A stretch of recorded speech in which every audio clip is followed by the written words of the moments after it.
5 divided by 5 equals 1. And again here we have 5 divided by 5.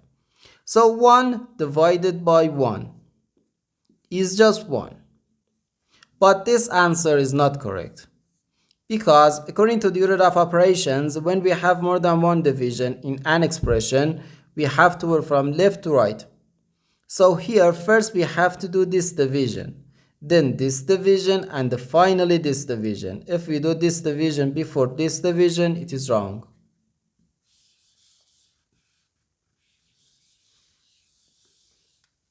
So first we have to do this division. 5 divided by 5 is just 1. So 1 divided by 5 and again divided by 5. We have to work from left to right. So here first we have to do this division. 1 divided by 5 can be written as 1 over 5. And here we have divided by 5. Now, according to the KCF rule, K stands for keep, C stands for change, and F stands for flip.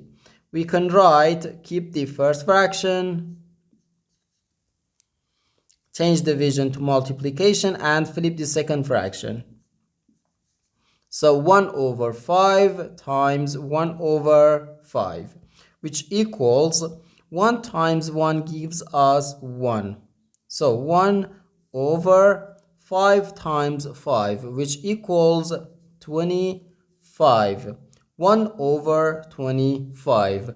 And this is our final answer to this problem.